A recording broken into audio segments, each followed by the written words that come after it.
বিসমিল্লাহির রহমানির রহিম। সম্মানিত দর্শকবৃন্দ, আমার প্রাণপ্রিয় কলিগ নুরুজ্জামান ভাই, তিনি জেনারেল ফার্মাসিউটিক্যালসে আছেন দীর্ঘ প্রায় 20 বছরের কাছাকাছি। তিনি আপনাদের সাথে শেয়ার করবেন এই দীর্ঘ সময়ে তিনি কেমন ছিলেন, এখন কেমন আছেন, তাই বলেন। আসসালামু আলাইকুম অ্যাঙ্কু ভাই, আপনাকে আমাকে লাইভে শেয়ার করার জন্য। আপনি জানতে চাচ্ছেন যে আমাদের ফার্মাসিউটিক্যালের মার্কেটের পরিবেশ সম্পর্কে, তাই না? জি। দেখেন ভাই, বিগত 5 বছর আমাদের বাংলাদেশের রাজনৈতিক প্রেক্ষাপট কিছুটা হইলেও উজ্জ্বল ছিল। আর এখানে ডাক্তারদের, পেশেন্টের আবির্ভাবও কম ছিল এবং সব কিছু দ্রব্যমূল্য থেকে শুরু করে মানুষের ক্রয় ক্ষমতার বাইরে চলে গেছে। তারপরও আমরা এই কোম্পানির স্বার্থে, আমাদের নিজের স্বার্থে যুদ্ধ করে আমরা এখনও টিকে আছি। দেখেন, আমরা যখন ফার্মাসিউটিক্যালে প্রথম জব করতে আসি, তখন যে পরিবেশ আর এখন পরিবেশ অনেক তফাৎ, আকাশ পাতাল তফাৎ। কেননা দেখা যায়, আমি যখন স্পেসিফিক ফার্মাসিউটিক্যালে জব করি তখন চাকরিটা এক ধরনের সরকারি জবের মতোই ছিল। কিন্তু এই আওয়ামী লীগ সরকার যখন তারা সরকার গঠন করে, এরপর থেকেই কিন্তু দেশের পরিস্থিতি অনেকটা নাজুক অবস্থায় চলে যায়। যাই হোক, আমরা কিন্তু তারপরও এই প্রেক্ষাপট সব কিছু বিবেচনা করে নিজেদের ফ্যামিলিদের সাথে চাকরি করার তাগিদে আমরা কিন্তু জব করতেছি। আর কোম্পানিও কিন্তু সব কিছু মিলিয়ে, কোম্পানিগুলোও কিন্তু নিজের স্বার্থকে বড় করে দেখতেছে।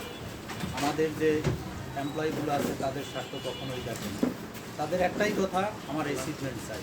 কিন্তু তারা যদি মার্কেট সম্পর্কে আইডিয়া করতে পারতো যে আসলে দেশের প্রেক্ষাপট কীরকম চলছে, পেশেন্ট কীরকম আছে, ব্যবসা বাণিজ্য কীরকম হচ্ছে, এগুলো বিবেচনা করে না। প্রত্যেকটা এমপ্লয়িকেই তারা অ্যাচিভমেন্টের জন্য আওতায় নিয়ে আসতে বলে। কিন্তু আমরা সব কিছু বিবেচনা করে নিজের চাকরিকে টিকিয়ে রাখার জন্য আমরা কিন্তু মার্কেটে সবসময় কোম্পানি দেওয়ার জন্য প্রস্তুত ছিলাম। আর আমি তো প্রায় অনেক দিনই চাকরি করতেছি।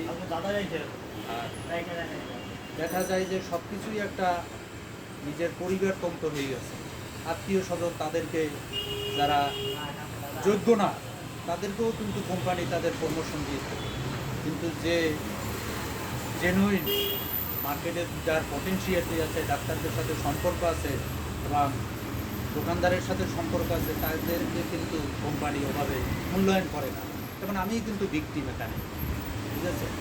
আমি যখন পেসিফিক থেকে বেক্সিমকো ফার্মাসিউটিক্যালে আছি, বেক্সিমকো ফার্মা কিন্তু আমাকে অনেক মূল্যায়ন করছে। যাই হোক, পরিবেশ পরিস্থিতিতে আমার ফ্যামিলির একটা স্বার্থে আমার চাকরিটা ছেড়ে দিতে হয়েছে। তখন আমি আসি জেনারেল ফার্মাসিউটিক্যালে। আমি যখন ইন্টারভিউ দেই তখন বলছে যে ভাই, আপনি এখানে জয়েন করেন, পরে আমরা 3 মাস পর আপনাকে প্রমোশন দিয়ে নেব। কিন্তু সেটা কিন্তু তারা করে না।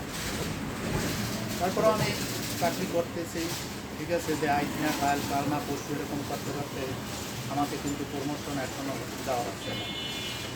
এখন আমি অ্যাচিভমেন্ট করছি কোম্পানির। আমি বেক্সিমকোতে থাকা অবস্থায় আমি দেখছি যে ডেলি আমার 10টা প্রেসক্রিপশন করতে আমার ঘাম ছুটে যায়, ঠিক আছে?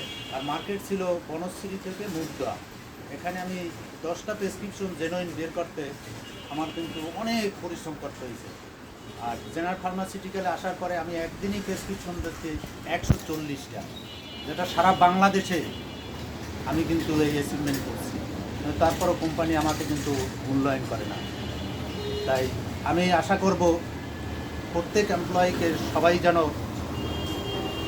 যারা ম্যানেজমেন্ট আছে তারা যেন এটাকে মূল্যায়ন করে, ঠিক আছে? আনাইলে কিন্তু সে কিন্তু আর ওভাবে মার্কেটে কিন্তু তার মন মানসিকতা কিন্তু থাকে না। তাই সবাইকেই বলবো, ম্যানেজমেন্টকেও বলবো, কোম্পানিকেও বলবো, প্রত্যেকটা কোম্পানির ভিতরেই যারা আছেন ম্যানেজমেন্ট, তারা যেন এটাকে সুন্দর দৃষ্টিতে দেখেন। এই বলে আমি আমার বক্তব্য শেষ করছি। ধন্যবাদ নুরুজ্জামান ভাই, আপনাকে অসংখ্য ধন্যবাদ। আপনি আপনার মূল্যবান মতামত শেয়ার করলেন। আসসালামু আলাইকুম।